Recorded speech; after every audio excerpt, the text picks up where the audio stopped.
আমাদের আরেক প্রতিনিধি অর্ণব মুখোপাধ্যায়ের সঙ্গে কথা বলবো। অর্ণব, এটা কি জানা গেল যে যখন এই বিপর্যয়টা ঘটছে, যখন একেবারে ভেঙে পড়ছে এই টোটাল কনস্ট্রাকশনটা, 12:30 থেকে 1টার মধ্যে কতজন সেখানে কাজ করছিলেন, আর এই যে কনস্ট্রাকশন এটা কতটা জায়গা জুড়ে ছড়িয়েছিল? দেখো, প্রথমে বলে নিই, এখানে যে বোর্ড রয়েছে তাতে দেখা যাচ্ছে এটা পোর্টের জমি এবং বেহেরা ব্রাদার্স তারা লিজ পেয়েছিলেন এবং তারা একজন ডেভেলপারকে নিয়োগ করেছিলেন এবং সেই অয়ন ডেভেলপার যেটা রয়েছে তারা এটাকে ডেভেলপ করছিলেন এমনটা জানা যাচ্ছে। এই মুহূর্তে আমরা সঙ্গে পেয়েছি একজন স্ট্রাকচারাল ইঞ্জিনিয়ার এবং পুরসভার অনুমোদনপ্রাপ্ত একজন লাইসেন্স বিল্ডিং সার্ভেয়ার আমাদের সঙ্গে রয়েছেন, অংশুমান সরকার।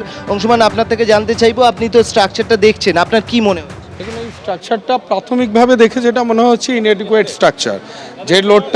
যে লোডটা এখানে পড়েছে এবং জয়েন্টিংগুলো যেগুলো দেখে মনে হচ্ছে এরকম জয়েন্টিং হয় না। এখন কিভাবে কে অনুমোদন করলো এটা বিষয়টা এখন তদন্তের বিষয়। এখন এর ফলে যেটা হয়েছে ওভারলোড হয়ে গেছে, ওভারলোড হয়ে জাংশন থেকে এটা টিয়ার করে গেছে, টিয়ার করতেই কোল্যাপস করেছে, কোল্যাপস করতেই এই ডিজাস্টারটা হয়েছে।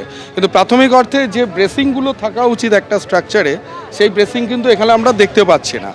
এটা নজরদারি কারা করে? মূলত পোর্টের জায়গা লিজ দেওয়া হয়েছিল, কিন্তু এই স্ট্রাকচারটার কার দেখার দায়িত্ব বেশিরভাগ ক্ষেত্রে পোর্টের জমি লিজ দেবে এবং কেএমসি অনুমোদিত কোনো স্ট্রাকচারাল ইঞ্জিনিয়ারকে দিয়ে ওনারকে ডিজাইনটা করাতে হবে। এবং এইসব যে স্ট্রাকচারগুলো সেগুলো জেনারেলি কলকাতা কর্পোরেশন অনুমোদন দেওয়ার আগে যাদবপুর বা শিবপুর বা আইআইটি থেকে এইগুলোকে ভেটিং করানো হয়, তারপর এই কাজগুলো চালু করা হয়। কিন্তু এখানকার যে এলিমেন্টগুলো এখন স্ট্রাকচারে দেখতে পাচ্ছি, মানে স্ট্রাকচারাল ডিজাইনের বেসিক ফান্ডামেন্টাল জিনিসগুলো দেখতে পাচ্ছি না। কেন, কি দেখতে পাচ্ছেন? এত বড় স্ট্রাকচার, ফার্স্ট হচ্ছে ব্রেসিং থাকা উচিত। আমি কোনোটাই ভার্টিক্যাল মেম্বার দেখছি, ব্রেসিং দেখতেই পাচ্ছি না।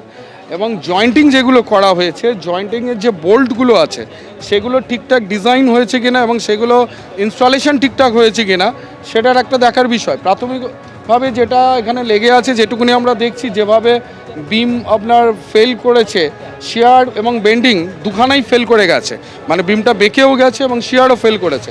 তার মানে বোঝাই যাচ্ছে যে লোড চাপানো হয়েছিল কনস্ট্রাকশনের সময়, সেইখানেতে সেই লোডও নিতে পারেনি। তার মানে এখানে ডিজাইনে বা কনস্ট্রাকশনে দুটোতেই এখানে গলদ থাকতে পারে। যেটা বলা হচ্ছে, যেটা স্ট্রাকচারাল ইঞ্জিনিয়ারদের আপাতত প্রাথমিকভাবে অভিমত, যে এই যে ওপরের যে প্রেশার, সেই প্রেশার নিতে পারেনি, তার জন্যই কোলাপস করে গিয়েছিল। কিন্তু সেই ডিজাইনটা কে অনুমোদন করলো সেই বিষয়গুলো দেখার রয়েছে। যেটা বলা হচ্ছে যে পোর্টের লিজের জমিতে যদি কেউ এই ধরনের গোডাউনের স্ট্রাকচার করেন, সেক্ষেত্রে পুরসভারও কিন্তু একটা নজরদারি থাকে।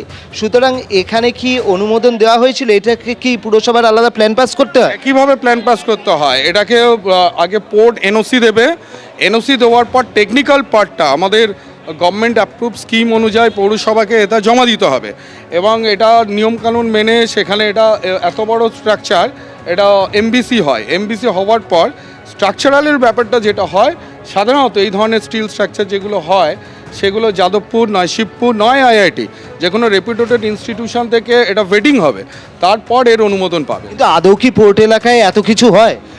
দেখুন, যারা নিয়ম মেনে কাজ করে তারা করে, এবং যারা নিয়ম মানবে না সেক্ষেত্রে এই ধরনের ডিজাস্টার হতে বাধ্য। যদি নিয়ম না মানা হয় সেক্ষেত্রে বিপর্যয় হতে বাধ্য। নিয়ম কতটা মানা হয়েছিল সেটা দেখতে হবে এবং সেগুলো কিন্তু তদন্ত সাপেক্ষ। তবে স্ট্রাকচারাল ইঞ্জিনিয়ারদের প্রাথমিক অভিমত, ওপরের যে ভার ছিল সেই ভার নিতে পারা যায়নি এবং সেই কারণেই কোলাপস করেছে। সুতরাং কারা এই ধরনের স্ট্রাকচারের অনুমতি দিলেন বা আদৌ অনুমতি ছিল কি না, আর অনুমতি ছাড়া এরকম হলো কেউ দেখলো না কেন, বা কি বিষয় হলো, এগুলো পুরোটাই তদন্ত সাপেক্ষ।